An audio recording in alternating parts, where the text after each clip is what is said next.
ኢየሩሳሌም የሶስቱ የዓለማችን ታላላቅ ሃይማኖቶች ወይም የአብርሃማዊ እምነቶች ቅድስት ምድር ኢየሩሳሌም ለእነዚህ ሁሉ እምነት ተከታዮች የተለየች ምድር እንዲሁም የሃይማኖት ማዕከል በመሆኗ ይህችን ምድር በቁጥጥር ስር ለማዋል ከጥንት ጀምሮ የተለያዩ ታላላቅ ጦርነቶች ሲደረጉ መቆየቱን ታሪክ ያስረዳል። ይህንም መጽሐፍ ቅዱስ እንደሚያስረዳን ከአብርሃም ዘመን ጀምሮ የፖለቲካና የእምነት ማዕከል ሆና ለሕዝበ እስራኤል ያገለገለች ሲሆን ከዛም እስራኤላውያን ከግብጽ ባርነት ከወጡ በኋላ 40 ዓመታትን ፈጅተው መልሰው እጅ ሊያደርጓት ችለዋል። ከዚያም ብዙ ነገስታት ተፈራርቀው ያስተዳደሯት ሲሆን የመጀመሪያው ቤተ መቅደስ ወይም የሰለሞን ቤተ መቅደስ በ957 ዓመተ ዓለም አካባቢ ተገንብቶ ኢየሩሳሌምን የእምነት ማዕከል አድርጓት እስከ ባቢሎን ምርኮ 586 ዓመተ ዓለም ድረስ ቆይቷል። የባቢሎን ጦርም ኢየሩሳሌምን በምርኮ በመጣል የ30 ወራት ከበባ ማድረጋቸውን ተከትሎ ኢየሩሳሌም ሙሉ በሙሉ ሊባል በሚቻል ደረጃ ልትወድም ይችላለች። በዚህ ጊዜ ኢየሩሳሌም የይሁዳ ምድር ትባል የነበረ ቢሆንም ነገር ግን በባቢሎን ወረራ ሙሉ ለሙሉ ወድማ ህዝቧን በምርኮ ወድቆ ነበር ነው ተረኩ። ኢየሩሳሌም በታሪኳ ብዙ ጊዜ ወድማለች። ኢየሩሳሌም ስትጠፋ ዋና ዋና አጋጣሚዎችና ለእነዚህ ክስተቶች ተጠያቂ የሆኑ ቡድኖችን እንደሚከተለው እንቃኛለን። አብራችሁን ቆዩ። አንደኛ፣ የባቢሎን ጥፋት 586 ዓመተ ዓለም። ባቢሎናውያን በንጉስ ናቡከደነጾር ዳግማዊ በመመራት ኢየሩሳሌምንና የመጀመሪያውን ቤተ መቅደስ ወይም የሰለሞንን ቤተ መቅደስ አወደሙ። ይህ ክስተት ብዙ አይሁዳውያንም በግዞት ወደ ባቢሎን መምራቱን፣ ይህም ምርኮ ዘመናትን እስራኤላውያንን በምርኮና ባርነት ሲያቆይ ኢየሩሳሌምንም ከሃይማኖትም ሆነ ከፖለቲካ ማዕከልነቷ አርቋት ቆይቷል።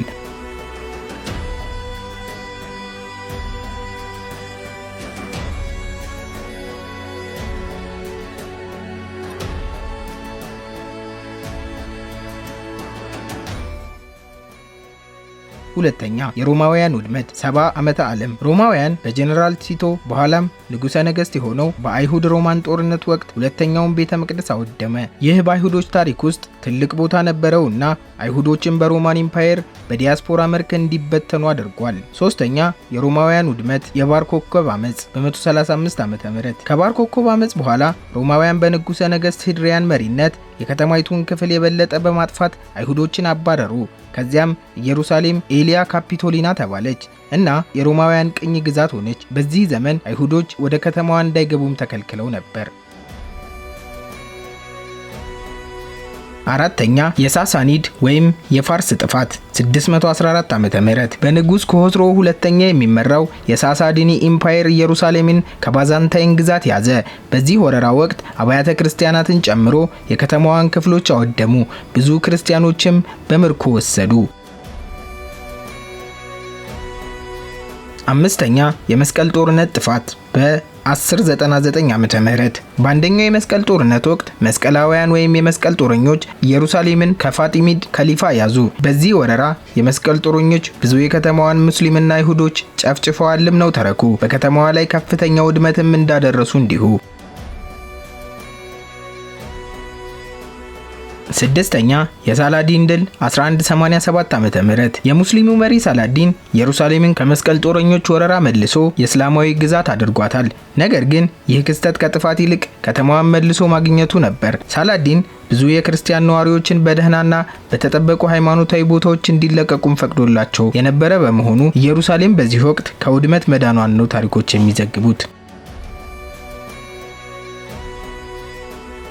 ሰባተኛ፣ የማምሉክ ድል 1291። የሙስሊም ወታደራዊ ቡድን የሆኑት ማምሉኮች በክልሉ ውስጥ ያሉትን የመስቀል ጦር ይዞታዎች ማሸነፋቸውን ተከትሎ ኢየሩሳሌም ላይ ሙሉ በሙሉ ውድመት ሳያደርሱ ቀርተዋል። ሆኖም የከተማዋ ክርስቲያናዊ ተጽዕኖ እና መዋቅር ተዳክሞ ሙሉ በሙሉ የሙስሊም ከተማ እስክትመስል ድረስ ሰርተዋል። ስምንተኛ፣ የአረብ እስራኤል ጦርነት ወይም የመጀመሪያው አረብ እስራኤል ጦርነት 1948። በ1948ቱ ጦርነት ወቅት ኢየሩሳሌም መጠነ ሰፊ ጥፋት ባይሆንም በአይሁድና በአረብ ኃይሎች መካከል በተፈጠረው ግጭት የከተማዋ ክፍሎች ተጎድተዋል። ከተማዋ በእስራኤልና በዮርዳኖስ መካከል የተከፈለች ሲሆን ምስራቅ ኢየሩሳሌም አሮጌዋን ከተማ ጨምሮ በዮርዳኖስ ቁጥጥር ስር ወድቃ ነበር።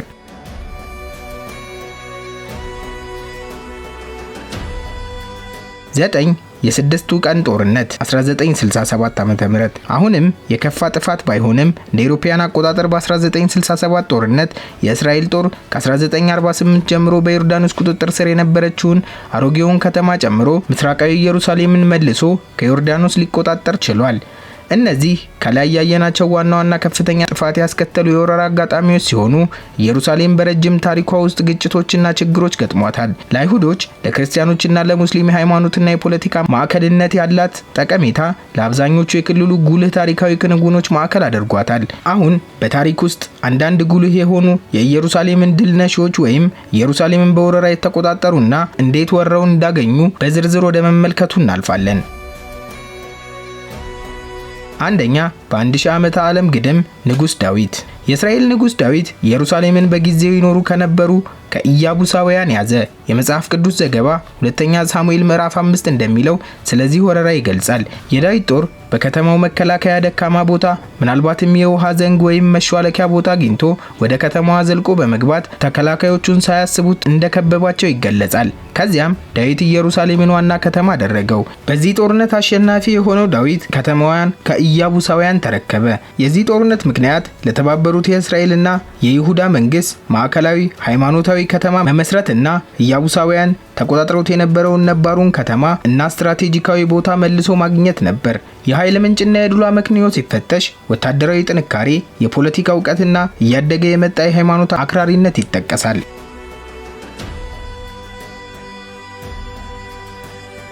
በሁለተኝነት የምናገኘው ናቡከደነጾር ዳግማዊ ከ587 እስከ 586 ዓመተ ዓለም። የባቢሎን ንጉስ ዳግማዊ ናቡከደነጾር ከተማዋ በባቢሎን አገዛዝ ላይ ካመፀች በኋላ ኢየሩሳሌምን ከበባትና ድል አድርጓታል።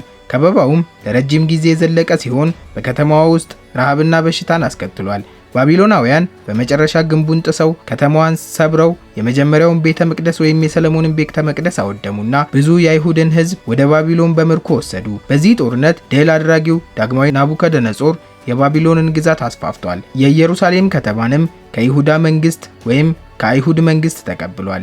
የጦርነቱ ምክንያት በግዛት ማስፋፋት ላይ የነበረው ባቢሎን የአይሁዳውያንን አመጽ ለመጨፍለቅና የባቢሎንን ግዛት ለማስፋት ይሁዳ ያመፀች ወራሪ መንግስት ስለነበረች ለማስገበር ነበር ነው ተረኩ።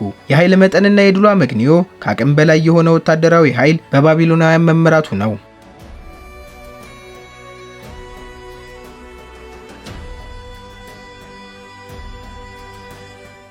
ሶስተኛ ታላቁ እስክንድር 332 ዓመተ ምህረት። ለእስክንድር ኢየሩሳሌምን መውረር ከኃይል ወረራ የበለጠ ዲፕሎማሲያዊና ስልታዊ እርምጃ ነበር። እስክንድር ፋርሳውያንን በኢሱስና በጢሮስ ካሸነፈ በኋላ ወደ ኢየሩሳሌም ቀረበ። አንዳንድ ዘገባዎች እንደሚሉት በአጠቃላይ ተቀባይነት ባይኖረውም የእስራኤል ሊቀ ካህናትና ሽማግሌዎች ሊቀበሉት ወጡ። ስጦታም አቅርበውለትና ለስልጣኑም ተገዝተውለት እንደነበረ ታሪክ ያስረዳል። አሌክሳንደርም ከተማዋንና ቤተ መቅደሷን ስላዳነች አይሁዶች ሃይማኖታቸውን መከተላቸውን እንዲቀጥሉ ፈቀደላቸው ተብሎ ይገመታል። ነገር ግን የአሌክሳንደር ሁለንተናዊ ተጽዕኖ የከተማዋን ባህል በእጅጉ የነካም ነው ተረኩ።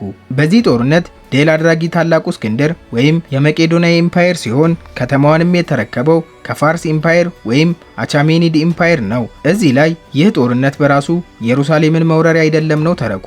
ይልቁንም ኢየሩሳሌም እንደ ክልሉ አካል ሆና በፋርሳውያን ላይ ካገኘው ድል ወይም ከተሸነፉ በኋላ በታላቁ እስክንድር ቁጥጥር ስር ወደቀች ነው ተረኩ።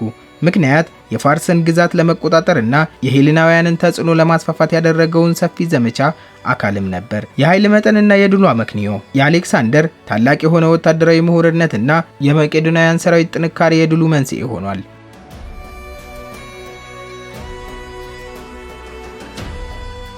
አራተኛ የታላቁ አንጾኪያስ ሶስተኛ ወረራ 198 ዓመተ ዓለም። የሴሌዊትስ ንጉስ አንጾኪያስ ሳልሳዊ የፕቶሎማውያንንና የግብፅን ጦር በፓናየም ጦርነት ድል ካደረገ በኋላ ኢየሩሳሌምን ተቆጣጠረ።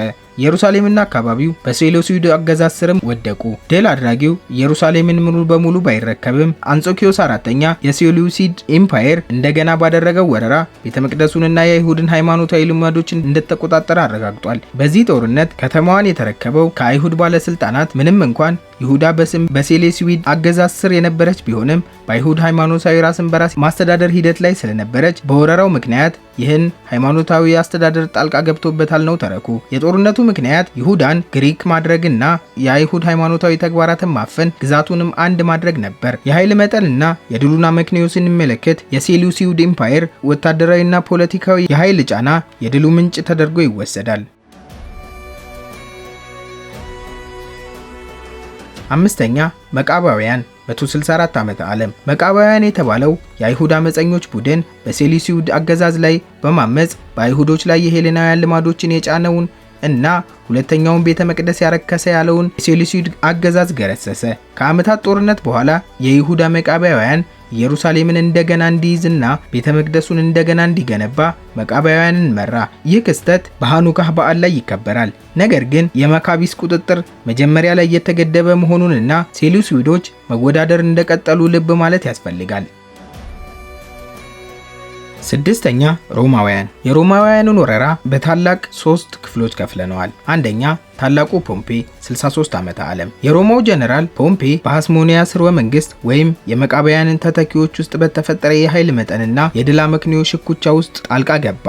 ኢየሩሳሌምን ከበበ። ለ3 ወራት ከከበባት በኋላ ከተማዋን ያዛት። ፖምፔ እንደ ቅዱስ ተቆጥሮ ወደ ቤተ መቅደስ ገባና ይሁዳን በሮማውያን ተጽዕኖ ስር አደረጋት። ድል አድራጊው ፖምፔ ታላቁ ፖምፔ ወይም የሮማን ሪፐብሊክ መሪ ነበር። ከተማዋን የተረከበው የሐስሞኒያ መንግስት ወይም የአይሁድ መንግስት ሐስሞኒያውያን ፖምፔ የተጠቀመበት ውስጣዊ ግጭት አጋጥሟቸው ስለነበር ነው።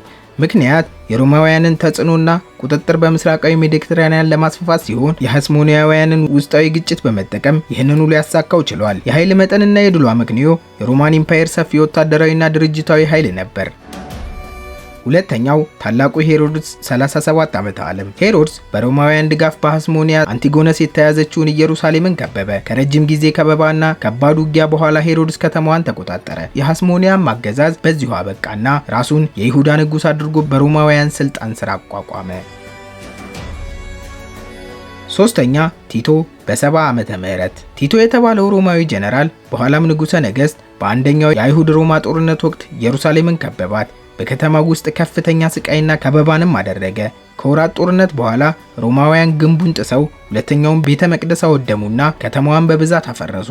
የቤተ መቅደሱ ጥፋት በአይሁድ ታሪክ ውስጥ ትልቅ ቦታ የሚሰጠው ክስተት ነበር። በዚህ ጦርነት ድል አድራጊው ቲቶ የሮማን ግዛት አስተዳዳሪ ነበር። በመጀመሪያው የአይሁድ ሮማ ጦርነት ወቅት ከተማዋን ከአይሁድ አማጽያን ተረክቧል። የጦርነቱ ምክንያቶች ቲቶ የአይሁዶችን አመጽ ጨፍልቆ የሮማውያንን ስልጣን ከረጅም ጊዜና ውድ ጦርነት በኋላ ማረጋገጥ ነው። የኃይል መጠንና የድሉ አመክንዮ የሮማ ኢምፓየር ሰፊ ወታደራዊና ድርጅታዊ ኃይል ሲሆን ይህም ድል ከተማዋን የክርስትና ማዕከል እንድትሆን አድርጓታል። ሰባተኛ የሳሳኒያ ወረራ 614 ዓመተ ምህረት። የፋርስ ሳሳኒያ ግዛት በዳግማዊ ኮስራው ስር ኢየሩሳሌምን ከባዛንታይን ግዛት ያዘ። በባዛንታይን አገዛዝ ስደት በደረሰባቸው የአይሁድ ኃይሎች እርዳታ ያገኙ የነበሩት ፋርሳውያን ድሉን ለማምጣት ከፍተኛ ውድመትና አመጽን ያካተተ ሲሆን ከዚያም በኋላ ከተማዋ ሙሉ በሙሉ በፋርስ ቁጥጥር ስር ገባች። በዚህ ጦርነት ድል አድራጊ ሳሳኒያውያን ወይም ፋርሳውያን በዳግማዊ ኮስራው ስር በመመራት ከተማዋን የተረከቡት ከባዛንታይን ኢምፓየር የምስራቃዊ ሮማ አስተዳደር ነው። የጦርነቱ ምክንያት የራሳቸውን ግዛት ለማስፋፋትና ተቀናቃኞቻቸውን ለማዳከም ከባዛንታይን ግዛት ጋር የተደረገ ትልቅ ጦርነት አካል ነው። የኃይል መጠንና የድል አመክንዮ ወታደራዊ ጥንካሬና ረጅም ጦርነት በባዛንታይን መንግስት ውስጥ መዳከምን ማምጣቱ ነው። ስምንተኛ የባዛንታይን ወረራ 629 ዓመተ ምህረት። ከ15 ዓመት በኋላ የባዛንታይን ኢምፓየር በንጉሠ ነገሥት ሄራክሊዮስ መሪነት ኢየሩሳሌምን ከሳሳኒያውያን ግዛትነት ከበርካታ ተከታታይ ዘመቻዎች በኋላ መልሶ ለመቆጣጠር ቻለ። ይህ በከተማዋ ላይ የባዛንታይን አገዛዝ እንደገና መመለሱን አመላካችም ነበር።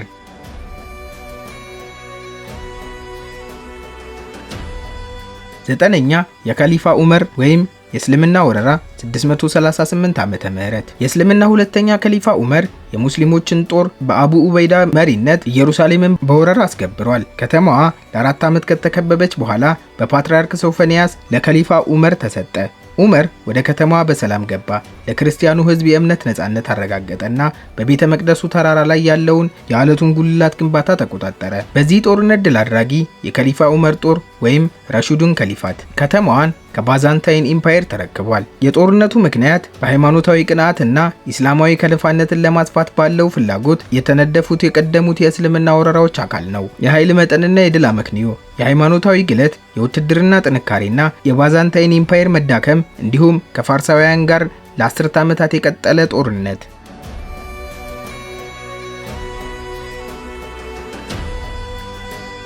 አስረኛ የመስቀለኞቹ ወረራ 1099 ዓመተ ምህረት። በአንደኛው የመስቀል ጦርነት ወቅት አውሮፓውያን መስቀለኞች ኢየሩሳሌምን ከበቡ። ያኔ በፋቲሚድ ስርወ መንግስት ወይም በግብጽ ቁጥጥር ስር የነበረችውን ኢየሩሳሌምን ከባድ ከበባና ጭካኔ የተሞላ ጦርነት ካደረጉ በኋላ የመስቀል ጦረኞች ግንቡን ጥሰው ከተማይቷን ያዙ። መስቀላውያኑ አብዛኛውን ሙስሊምና ይሁዶችን ጨፈጨፉ። በዚህ ጦርነት ድል አድራጊ የመጀመሪያው ክሩሳዴስ ወይም የተለያዩ አውሮፓውያን ኃያላን በሃይማኖታዊ ዓላማ የተዋሃዱ ከተማዋን የተረከቡት ከፋጢሚድ ከሊፋነት ወይም በግብጽ የሚገኝ የሺአ እስላማዊ ከሊፌት። የጦርነቱ ምክንያት ቅድስት ሀገር ኢየሩሳሌምን ወደ ህዝበ ክርስቲያኑ ለማስመለስ እና ከሙስሊሞች አገዛዝ ነፃ ለማውጣት በሃይማኖታዊ ቅንዓት የተጀመረ የኃይል መጠንና የድሏ መክንዮ የሃይማኖት ግለት፣ የአውሮፓ ወታደራዊ ጥንካሬና በወቅቱ የነበረው የሙስሊሙ ዓለም የተበታተነ ሁኔታ የሴልጁክ ቱርኮች ወይም የፋቲሚዶችን በእጅጉ መዳከም እንደ ምክንያትነት ይጠቀሳል።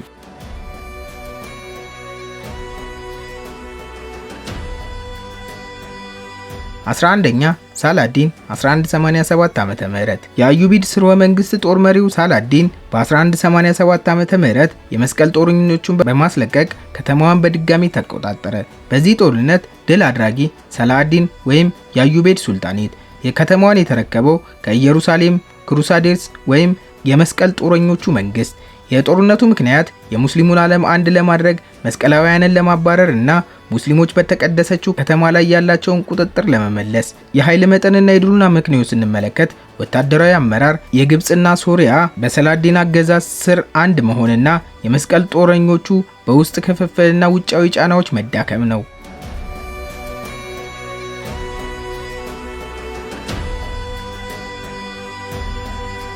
12 የኦቶማን ቱርክ ወረራ 1517 ዓመተ ምህረት ኦቶማን ቱርኮች በሴሌም አንደኛ ስር በ1517 ኢየሩሳሌምን በድጋሚ ለመቆጣጠር በቁ። በዚህ ጦርነት ድል አድራጊ የኦቶማን ኢምፓየር በሴሌም አንደኛ ስር ከተማዋን ከግብፁ ማምሉክ ሱልጣኔት ወይም ማምሉኮች ግብፅን፣ ሶሪያንና ሂጃዝን ጨምሮ ሰፊ ግዛትን ተቆጣጥረው በነበሩበት ዘመን ከግብጾች ሊረከቡ ችለዋል።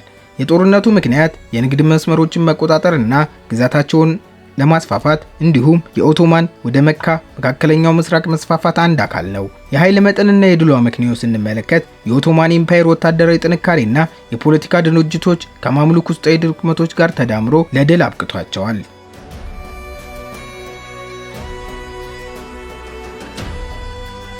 13ኛ የታላቋ ብሪታንያ ወረራ በ1917 ዓመተ ምህረት ታላቋ ብሪታንያ በ1917 ዓመተ ምህረት በጀነራል አለም ቢስር አማካኝነት ድል በማድረግ ኢየሩሳሌምን እጅ ልታደርግ በቅታለች። በዚህ ጦርነት ድል አድራጊው የእንግሊዝ ኃይሎች በጀነራል አልበንሲር አማካኝነት የብሪታንያው ጀነራል ከተማዋን ከኦቶማን ኢምፓየር ሊረከብ ችሏል። የጦርነቱ ምክንያት በአንደኛው የዓለም ጦርነት ማዕከላዊ ኃይል የሆነውን የኦቶማን ኢምፓየርን ለማሸነፍና በመካከለኛው ምስራቅ ስትራቴጂካዊ ግዛቶችን ለመቆጣጠር የህብረቱ ጦርነት አካል ነው። የኃይል መጠንና የድሉና ምክንያት ስንመለከት የብሪቲሽ ኢምፓየር ወታደራዊና የኢንዱስትሪ ኃይልና በአንደኛው የዓለም ጦርነት ወቅት የኦቶማን ኢምፓየር መዳከም። 14ኛ የእስራኤል ወረራ በ1948 እና በ1967 ዓመተ ምህረት በተለይ በ1967 በስድስቱ ቀን ጦርነት ወቅት የእስራኤል ወታደሮች ምስራቃዊ ኢየሩሳሌምን ከዮርዳኖስ በመንጠቅ ያዙ። ምንም እንኳን ዓለም አቀፉ ማህበረሰብ የምስራቃዊ ኢየሩሳሌምን መያዙን ባይደግፍም ይህ ወረራ ከተማዋን ሙሉ በሙሉ በእስራኤል ቁጥጥር ስር እስካሁን እንድትወድቅ አድርጓታል።